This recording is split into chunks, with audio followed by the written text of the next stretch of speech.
Hi everybody, I'm David Weigelt and this is your Silver Tsunami update for Friday, November 18th, 2011. I hope everybody had a good and productive week this week as we get ready to head into our holiday season officially starting next week. Really interesting e-brief. I know I say that every week, but it was really interesting, I thought, this week in particular. The mix of stories and the type of stories. I hope you had a chance to check it out. Here's a quick overview. We had some articles on how sustainable communities such as the Oberlin Project, if you've ever heard of that, are getting increased attention as a result of not just boomer demand, but actually from the U.S. Defense Department, for which several high-ranking officials within the Defense Department are seeing sustainable communities. And that is kind of sustainable in the traditional sense, but self-sustaining as well, as a necessary next grand strategy for the U.S. So definitely an article worth checking out there. Candidates beware. In Oregon, we're hearing that seniors are being enabled, that seniors that wouldn't have otherwise had a chance to vote are being enabled now with iPads. Apple provided Oregon with 5 iPads for this test program, and they say it was a big success, and now they're getting ready to employ 71 so that statewide more seniors can engage in this way. By the way, a great link to an article there too about how iPads are helping older adults with Alzheimer's communicate.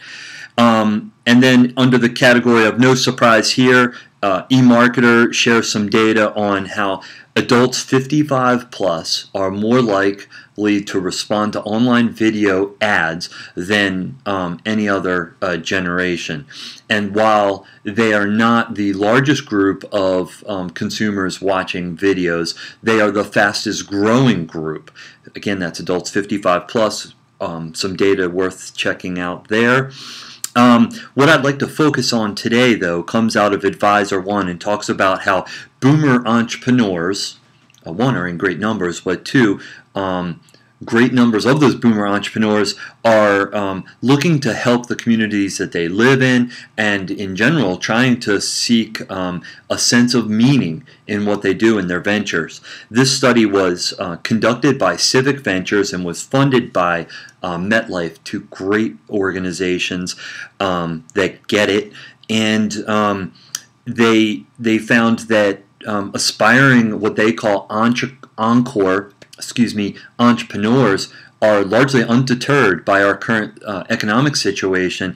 In fact, 58% of them say that they are more likely to pursue their ventures as a result of our economic situation.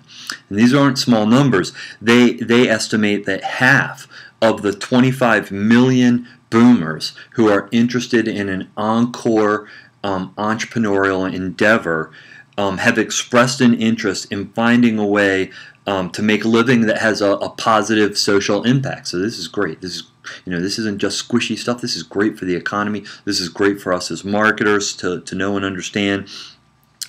47%, not surprisingly, expressed that concern over getting financing to pursue these ventures, but have also said, I'll tap my savings to do this.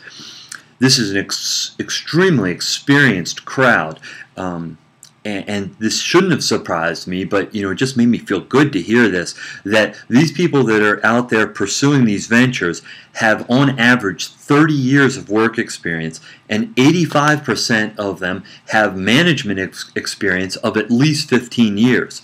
So that was great and interesting. They're a motivated group, while 80% of them want to feel passionate about what they do. I think we all want to feel passionate about what we do, don't we? Unless we have ice running through our veins. 37% expressed an interest specifically in some sort of a social services. 28% expressed an interest in having their venture have some impact on reducing poverty. 24% at working with at-risk youth, and another 24% in some form of economic development. Now keep in mind, it's apparent here that in this survey they were allowed to check more than one option, so that's why it equals more than 100%. Some other interesting insights though, and I apologize for the data, but there's a lot of good stuff here. 68% said they would consider it worthwhile even if they made less than $60,000. 67% said they expect they need at least $50,000 to start or less. That was kind of surprising, maybe even a little troubling for those of you who know what it takes to start a business. 20% indicated that they anticipated $100,000 or more to get started. This is interesting and important stuff, whether you're selling franchises or whatever opportunities your business might be able to create, or what kind of services you might have to offer to an entrepreneur in this category. By the way, a little side note, over the past 14 years, 11 of those years, boomers or older adults have been the vast majority of people starting new businesses. So just keep that in mind. And over half of them are still pursuing those ventures. Again, I just give credit to Civic Ventures for doing this. I wanted to also make sure that we highlight that recently Civic Ventures and AARP awarded 5 adults over the age of 60 with over $100,000 to pursue their ventures, and that's part of what they call their Purpose Prize. So I'm going to include links. They're incredibly inspiring stories. And by the way, you don't have to be a boomer entrepreneur to take something from those stories. Marketers should be paying attention to this stuff. The bottom line for me, more proof that boomers may in fact be human.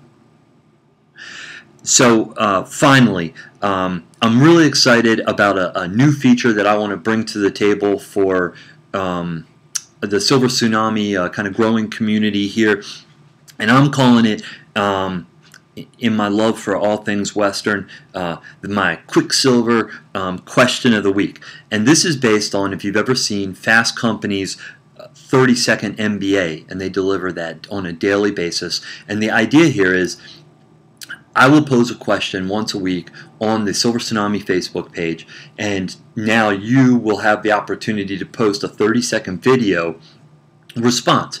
Believe me, I know some of these are big questions, but we need to work within the realities of people's schedules and ability to digest information, and frankly, I just want to draw you into the conversation in some way. So I posed my first question this week, and that was, what could or should be done to get unemployed boomers and seniors working in the U.S.?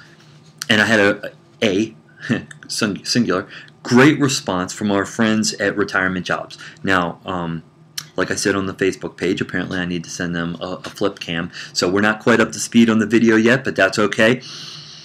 Very interesting response from this 5-year-old startup who clearly understands the importance of the market and our free market system, and the response was basically, we need government intervention here, and specifically that Congress needs to push forward with a vote on the Older Worker Opportunity Act. Apparently, despite bipartisan support, this has been stuck in Congress for now, I think they said, for 5 years. What I really liked about their response, though, was they didn't just get up there and preach or whatever. They gave an actionable suggestion, and that was in the form of a link to an online petition. So I hope all of us, myself included, will take the time to learn a little bit more about the Older Worker Opportunity Act, and I encourage you all to submit your responses, and every Monday look for a new question coming from me, and I look forward to taking one of those and featuring it in my weekly update here that gets pushed out to all of you. As always, you can find these links and increasingly new content, different content, funny content, sidebar conversations, opportunities for you to engage in a conversation on Facebook.com/Silver Tsunami. And of course, all of this revolves around the idea that age equals opportunity. Thanks a lot.